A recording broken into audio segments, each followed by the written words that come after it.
तो आज हम समकालीन भारत 2 भूगोल में अध्याय 2 वन एवं वन्य जीव संसाधन के वस्तुनिष्ठ प्रश्न और महत्वपूर्ण प्रश्न के बारे में पढ़ेंगे। आपको बता दें कि बोर्ड ब्लूप्रिंट के आधार पर यह अध्याय 4 अंक का है। कितने अंक का है? 4 अंक का है, तो हमें इसे आसानी से समझना होगा। तो सबसे पहले हम बात करते हैं कि भारत में वनों का प्रतिशत कितना है।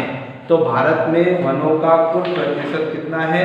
जो है 8% है। विश्व की तुलना में भारत में जो वनों का प्रतिशत है वो कितना है? 8% है धरातल पर। उसके बाद हम बात करते हैं कि प्रोजेक्ट टाइगर योजना कब लागू हुई थी। प्रोजेक्ट टाइगर योजना 1973 में। तो पहला हमने वनों का प्रतिशत विश्व में की तुलना में भारत में कितना है? 8% है। प्रोजेक्ट टाइगर योजना कब लागू हुई थी? 1973 को लागू हुई थी। ठीक है। तीसरा यदि हम प्रश्न पढ़ते हैं कि प्रोजेक्ट वन्य जीव सुरक्षा अधिनियम कब लागू हुआ? तो 1972 को लागू हुआ था। ठीक है। उसके बाद हम बात करते हैं कि बस्तर टाइगर रिजर्व कहाँ स्थित है? तो पश्चिम बंगाल में है। कहाँ पर है? पश्चिम बंगाल में है। ठीक है। उसके बाद हम नहीं करते हैं केंद्रीय वन आयोग की स्थापना कब हुई थी? 1965 को हुई थी। कब हुई थी? 1965 को हुई थी। ठीक। और सबसे अधिक स्थायी वन कहाँ कौन से राज्य में है? तो है मध्य प्रदेश में। कहाँ पर है? मध्य प्रदेश में। ठीक है। तो आज हमने वस्तुनिष्ठ प्रश्न पर पढ़ा। उसके बाद इसके प्रश्नोत्तर की बात करते हैं। तो अभ्यारण्य किसे कहते हैं? एक जनरली बात आती है इसके महत्वपूर्ण प्रश्न में कि अभ्यारण्य किसे कहते हैं। अभ्यारण्य का मतलब होता है ऐसा स्थान जहां पर वन्य जीव, ठीक है, सुरक्षित अवस्था में रहते हैं, उसे हम अभ्यारण्य कहा जाता है। क्लियर हो गया। उसके बाद हम बात करते हैं कि वन किसे कहते हैं। वन तो ऐसा स्थान जहां पर पेड़ पौधे, जीव जंतु, घास फूस अधिक मात्रा में रहते हैं, ठीक है, उसे हम वन कहते हैं। उसके बाद आता है प्राकृतिक पारिस्थितिकी तंत्र क्या है। पारिस्थितिकी तंत्र तो हम यदि बात करते हैं पेड़ पौधे, जीव जंतु और मनुष्य तीनों मिलकर एक तंत्र का निर्माण करते हैं, उसे हम पारिस्थितिकी तंत्र कहते हैं। प्रश्न ये आएगा 3 अंक में हो सकता है कि आरक्षित वन और रक्षित वन में क्या अंतर है। आप प्रश्न मेरे नोट भी करते रहिए जिससे आपको समझ में आए। आरक्षित वन और रक्षित वन में क्या अंतर है? तो आरक्षित वन वे वन होते हैं जिसको कि सरकार द्वारा रोके जाते हैं, पहला। दूसरा, यह इमारती लकड़ी के लिए बहुत महत्वपूर्ण होते हैं। तो आरक्षित वन याद हो गया, सरकार द्वारा रोके जाते हैं और इमारती लकड़ी के लिए महत्वपूर्ण होते हैं। रक्षित वन किसे कहते हैं? वे वन जो चारागाह के लिए बनाए जाते हैं। वे वन किसके लिए बनाए जाते हैं? चारागाह के लिए बनाए जाते हैं। दूसरा, सरकार पर इसका कोई अधिपत्य कम होता है, नहीं के बराबर होता है, कोई भी आ जा सकता है, उसे हम रक्षित वन कहते हैं।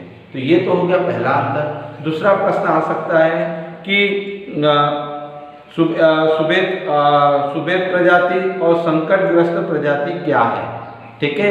सुभेद प्रजाति और संकटग्रस्त प्रजाति क्या है? वे प्रजाति जो दिन पे दिन घट रही है, वे प्रजाति जो दिन पर दिन घट रही है उसे सुभेद प्रजाति कहते हैं।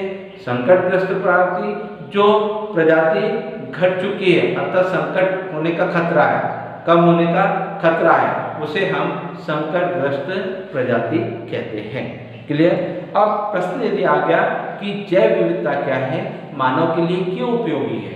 तो जैव विविधता का मतलब जैव यानी पेड़ पौधे, जीव जंतु और मनुष्य, ये हो गया जैव विविधता, यानी विविध रूपों में पाई जाती है और उनमें आपसी संबंध होता है। पेड़ पौधे, जीव जंतु और मनुष्य में परस्पर संबंध होता है, उसे जैव विविधता कहते हैं। अब जैव विविधता मानव के लिए उपयोगी क्यों है? तो लिखना है कि जैव विविधता मानव के लिए बहुत उपयोगी है। मानव प्रकृति के बिना जीवित नहीं रह सकता और प्रकृति मनुष्य के बिना जीवित नहीं रह सकती है। दोनों एक दूसरे पर आश्रित होते हैं, दोनों का संबंध है, इसलिए मानव के लिए बहुत उपयोगी है। ये हो गया। एक प्रश्न जरूर आ सकता है कि वन संरक्षण के उपाय लिखिए, हमें वन संरक्षण के उपायों को समझाइए। तो हमें वनों के संरक्षण के लिए क्या करना चाहिए? तो हमें वनों के संरक्षण के लिए पहला, पेड़ों की कटाई पर रोक लगाना चाहिए। दूसरा, हमें जो पेड़ काटने वालों को सजा देना चाहिए।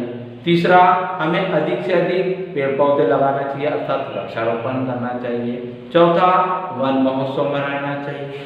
पांचवा, लोगों को जागरूक करना चाहिए। ठीक है। और छठवां, जो प्राकृतिक आपदा जैसे आग वगैरह लगती है तो उस पर नियंत्रण करना चाहिए। ये हो गया वन्य के। प्रश्न ये आ सकता है कि वन्य जीव संरक्षण के उपाय, जो वनों में जो जीव रहते हैं, शेर, चीता, भालू, लोमड़ी, हिरण, वन्य जीव संरक्षण के क्या उपाय हैं? तो ये प्रश्न कभी कभी बच्चे वन्य जीव और वन संरक्षण में कंफ्यूज हो जाते हैं। तो वन्य जीव संरक्षण के निम्नलिखित उपाय है। पहला, शिकार पर रोक लगाना, यानी वन्य जीव का जो शिकार होता है उस पर क्या करना चाहिए? रोक लगाना चाहिए। दूसरा, क्या करना चाहिए? वन महोत्सव मनना चाहिए। तीसरा, शिकार करने वाले को सजा देना चाहिए। चौथा, वन्य जीवों के प्रति सहानुभूति लोगों को जागरूक करना चाहिए। पांचवा, मोगली उत्सव मनाना चाहिए। इस प्रकार से हम इन पॉइंट को आसानी से दो लाइन में समझाएंगे, जिससे इसका उत्तर आसानी से 2-3 लाइन में समझाते रहिएगा तो उसके उत्तर हम 75 शब्दों में आसानी से सीख लेंगे। तो आज हमने आरक्षित वन, रक्षित वन में अंतर, सुभेद और संकरग्रस्त प्रजाति, ठीक है, वन्य जीव संरक्षण के उपाय, वन संरक्षण के उपाय, रक्षा और अभ्यारण्य किसे कहते हैं और जैव विविधता क्या है, इन प्रश्नों के बारे में विस्तार पूर्वक अध्ययन किया। आप इसको आसानी से देखेंगे, सब्सक्राइब कीजिएगा और हर बच्चे दर्शक को इसका लाभ मिल पाएगा। धन्यवाद।